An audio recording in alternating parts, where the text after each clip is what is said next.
Салам радиосунда жаңылыктар. Саламатсыздар ардактуу угарман жана YouTube каналыбыздын көрүүчүсү. Кезекте жаңылыктардын чарылышы аны менен мен Сезима Жураева тааныштырам.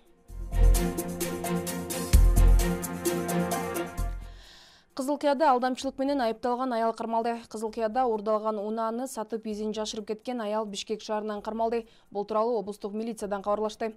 Маалыматка караганда кармалган аял уурдалган автоунааны 170 000 сомго саткан. Кийинчерээк милиция унаанын уурдалганын аныктаган соң сатып алган жаран унаа саткан аялдардын үстүнөн милицияга арыз жазган.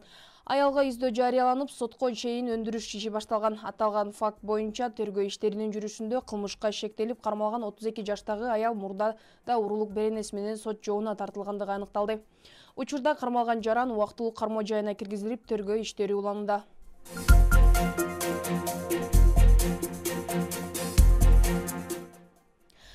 Баткен шаарында адам жүзүн тааныган байкоочу камералар орнотулду. Бул тууралуу шаардык милициядан билдиришти.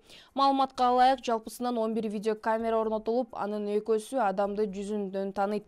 Камералар шаардык бийлик ички иштер министрлиги жана донорлордун эсебинен орнотулуп, учурда көзөмөл камералары мыйзам бузууларды жазууну улантууда.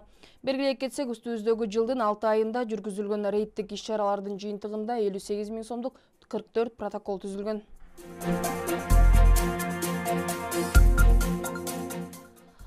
Кулундуда жаштар үчүн лингвистикалык борбор ачылды. Бүгүн 21 июлда Лейлек районунун Кулунду айыл аймагынын интернационал айылында жаштар үчүн лингвистикалык борбор ачылды. Бул тууралуу Салам медиага аталган айылдын башчысы Авазбек Коңурбаев билдирди. Азыркы учурда ошол IT тармак боюнча үйрөтүштөр болот, анан англис тил боюнча курстар, русский язык. Эң негизи ушу жаштардын ушу билимге суусап жаткандыгы жана ушул билим жактан алсыздыгга байланыштуу ушул программаларды ачканга чечилдик. Бишкек шаарынан IT сабак үчүн агайлар келип калыптыр. 6 айга чейин бесплатный өтүп беребиз деп өз салымын кошуп отур. Долбоор Конрад Аденауэр атындагы фонддун жетекчилигинде 3 улуттук өнөктөштөр менен биргеликте жүзөгө ашырылды. Алар биомекологиялык кыймылы Юксалиш жалпы улуттук кыймылы жана гендер жана өнүгүү коомдук уюму. Белгилей кетсек, бул долбоор Европалык биримдик тарабынан каржыланып, Борбордук Азиядагы толеранттуулук жана тынчтык үчүн чек ара аралык көп тараптуу баарлашуу долбоору тарабынан ишке ашырылган.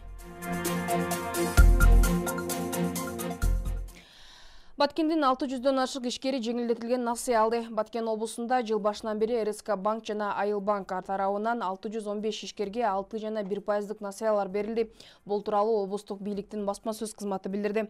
Ага ылайык насыя 508 ишкерге 6% менен берилсе, чек арадагы акыркы окуяда жабыркаган 107 ишкерге республикалык бюджеттен финансы кредиттик фонд аркылуу 1% жеңилдетүү менен берилди. Ошондой эле сүт секторунун өндүрүмдүүлүгүн жогорулатуу долбоору боюнча 5 фермер 2,5 миллион сом насыя алган. 21 июлга алынган жаңылыктар мына ушулар болду. Кийинки эфир алып амандашканча саламатта туруңуз. Салам радиосунда жаңылыктар.